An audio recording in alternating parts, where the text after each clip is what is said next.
Asal Assalamualaikum warahmatullahi wabarakatuh. Baiklah, saya dan ahli kumpulan akan membentangkan mengenai teori pengkaedahan Melayu. Ahli kumpulan saya terdiri daripada saya sendiri, Nur Laili, Nurul Syafira, Nur Sahira, Najwa Nazura dan Siti Nur Maisara. Baiklah, saya teruskan kepada pembentang yang seterusnya. Baiklah, teori pengkaedahan Melayu telah dicetuskan oleh Hashim Awang, seorang sarjana dan pengkritik yang terkenal di tanah air. Teori ini mula diperkenalkan pada tahun 1989 dan dikemukakan berlandaskan bahawa semua aspek kehidupan manusia yang merangkumi cara dan sikap hidup, kepercayaan dan kebudayaan setempat dalam masyarakat Melayu yang melahirkan karyanya sendiri. Teori ini menjadikan alam sebagai sebahagian daripada kehidupannya yang mempunyai kait rapat dengan manusia. Hal ini dijadikan faktor utama yang memenuhi keperluan kehidupan manusia yang memberikan mata pencarian atau pekerjaan, pengalaman, pengajaran dan kebajikan. Semua unsur ini dilihat memiliki fungsi dan kemanfaatan yang khusus dalam kehidupan. Teori ini dianggap amat bermakna, bersesuaian dan mampu menganalisis karya sastra Melayu yang dihasilkan oleh para penulis terutamanya pengkarya tempatan. Kita pergi pula kepada prinsip-prinsip pendekatan. Menurut Hashim Awang juga, teori pengkaedahan Melayu ni termasuk ke dalam golongan yang dikenali sebagai grounded theory atau teori beralas atau berlandas yang terbentuk dari hasil penyelidikan bersifat kualitatif, iaitu di dalamnya terkandung rumusan atau formula yang berupa prinsip-prinsip umum tentang karya atau teks sastra dan amalan-amalan yang berkaitan dengan kesusastraan Melayu.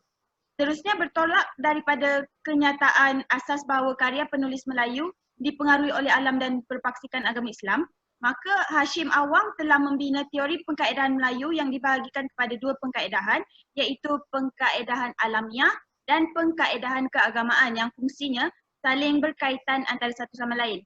Setiap pengkaedahan itu dibahagikan kepada beberapa pendekatan. Pengkaedahan alamiah mengandungi tiga pendekatan, iaitu pendekatan gunaan, pendekatan moral dan pendekatan firasat. Manakala pengkaedahan keagamaan juga menyenaraikan tiga pendekatan, iaitu pendekatan dakwah, pendekatan kemasyarakatan dan pendekatan seni. Seterusnya saya akan pergi kepada pengkaedahan Melayu.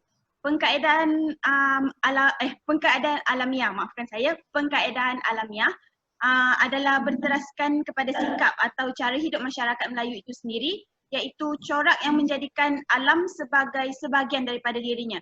Menurut Hashim Awang, teori ini didasarkan kepada anggapan bahawa sastra merupakan salah satu daripada objek daripada hasil ciptaan objek lain yang diciptakan Tuhan, manakala sastra adalah hasil ciptaan manusia. Dengan berdasarkan pandangan tersebut, maka sastra dilihat sebagai suatu objek alam yang kejadiannya mempunyai sebab hikmah dan fungsi tertentu. Selain itu, masyarakat Melayu memiliki kehalusan budi bahasanya. Kesan daripada itu, mereka mempunyai daya kehalusan dalam cara mereka memberikan tunjuk ajar, panduan atau pengajaran kepada golongan tertentu dalam masyarakat. Dengan ciri unik dan tersendiri itu, maka pengajian sastra Melayu memerlukan kaedah tersendiri yang sesuai dengan corak, bentuk dan latar belakang pertumbuhan serta perkembangannya. Pendekatan alamiah berteraskan kepada cara atau sikap hidup masyarakat Melayu terhadap alam yang menjadikan alam sebagai sebahagian daripada diri mereka.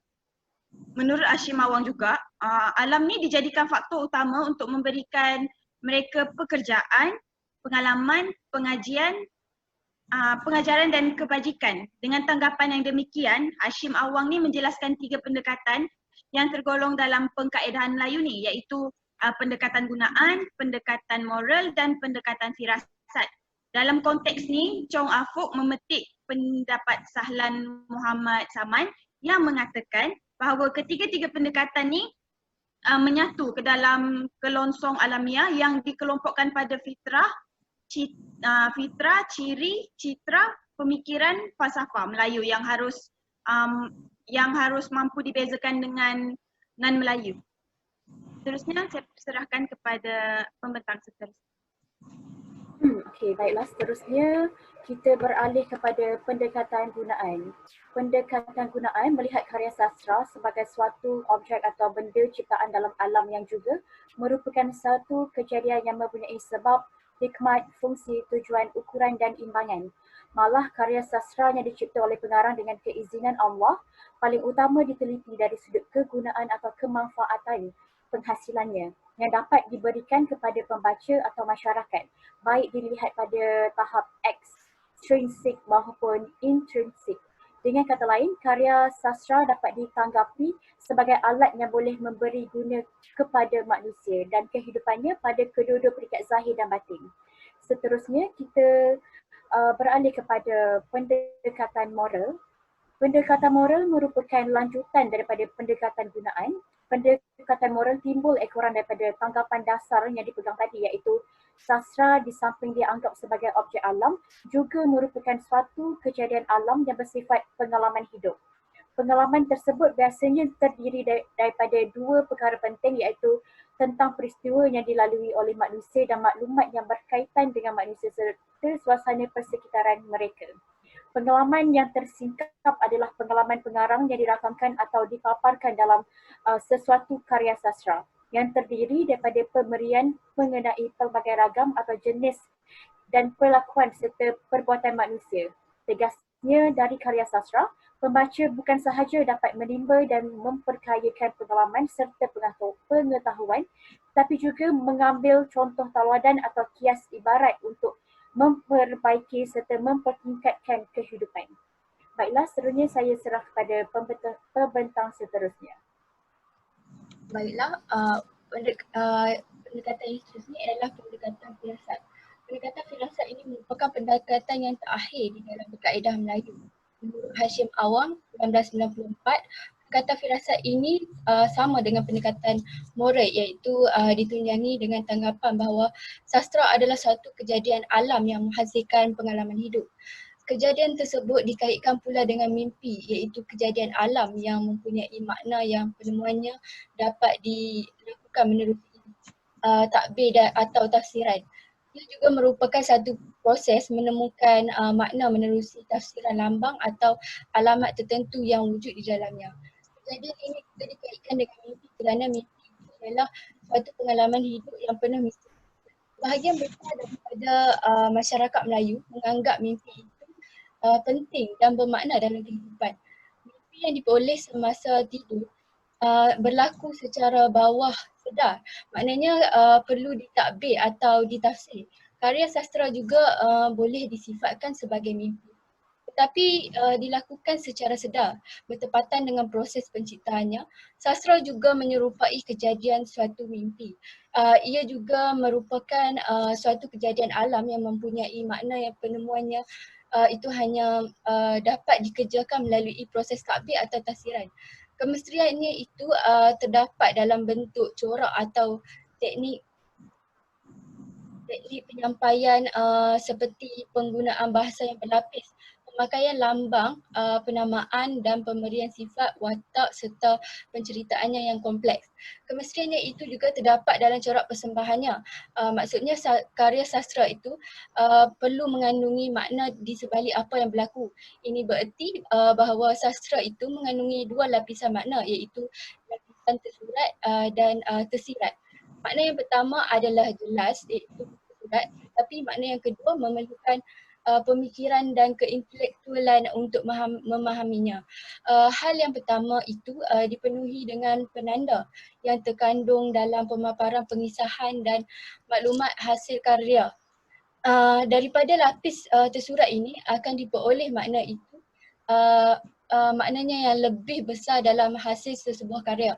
Biasanya makna itu tersembunyi untuk menjadikan sesuatu hasil karya sastra benar-benar bermutu.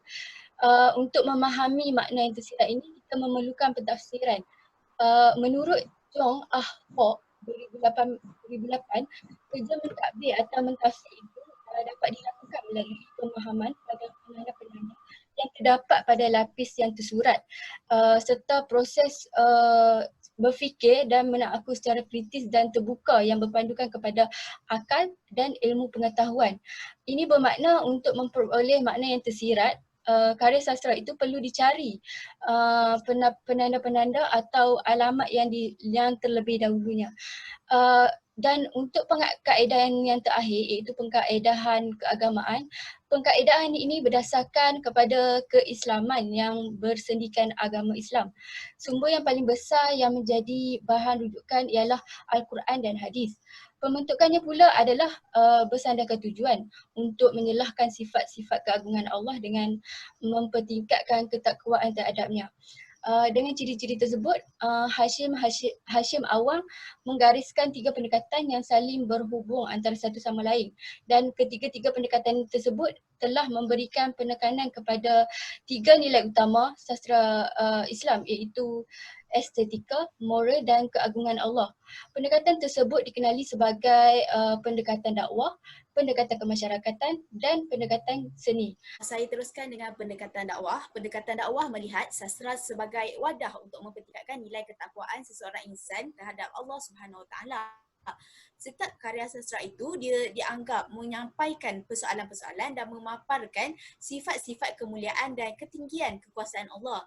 Sastra di sini dapat diibaratkan sebagai kitab yang dapat membantu insan mengenali dengan lebih dekat sifat dan diri Tuhan sehingga timbulnya pertambahan dan peningkatan rasa kecintaan dan kehormatan insan terhadapnya, iaitu terhadap Allah Subhanahu Wa Taala. Oleh itu, karya sastra dilihat sebagai menjelaskan kemurnian dan kelebihan agama Islam. Di samping itu, karya sastra juga dikatakan boleh memaparkan kesucian Islam dan menjadi alat mengembang agama menurut Hashim Awang 2002. Seterusnya ialah pendekatan kemasyarakatan. Pendekatan kemasyarakatan dianggap sebagai menekankan unsur kebaikan dalam karya sastra. Karya sastra dianggap sebagai pendedahan persoalan yang berakarkan kepada tujuan mencari kebaikan dan keadilan dalam masyarakat sebagaimana yang dituntut oleh Islam. Dalam konteks ini, sastra dianggap lumrah untuk mendedahkan dengan jelas, benar dan berani mengenai permasalahan kemungkaran, ketidakadilan, penipuan, kepura-puraan, rasuah dan pelbagai lagi permasalahan yang dianggap sebagai punca kepincangan masyarakat dan keimanan insan. Daripada dasar itu, kajian sastra dapat ditumpukan kepada soal isi dan tema yang terpancar dari permasalahan tersebut. Kajian juga ditumpukan latar belakang penulis untuk melihat sejauh manakah sikap dan pandangan penulis itu sendiri yang dipaparkan dalam karya sastra mereka. Kajian ini mungkin menimbulkan kajian yang berkaitan dengan soal syariah, ibadah, moral, ekonomi, sosial dan politik dari sudut keislaman menurut Hashim Awang 1994. Baiklah, kita teruskan kepada Nurul Syafira. Okey, baiklah. Seterusnya saya akan membentangkan mengenai pendekatan yang terakhir yang terdapat di dalam pengkaedahan keagamaan, iaitu pendekatan seni. Okey, seperti yang kita tahu, pendekatan seni digunakan untuk menilai aspek dalam karya sastra itu, iaitu menjadikan unsur keindahan dalam karya sastra sebagai persoalan pokok. Okey, keindahan di sini ialah keindahan yang terbatas kepada nilai-nilai etika Islam yang tidak bertentangan dengan akidah serta ajaran Islam. Okey. Penelitian dan penilaian boleh dilakukan berdasarkan kepelbagaian pada bentuk jasmani dan rohaninya, pada gaya pemaparan dan pemilihan tema, watak, plot, sudut pandangan, gaya penceritaan dan bahasanya.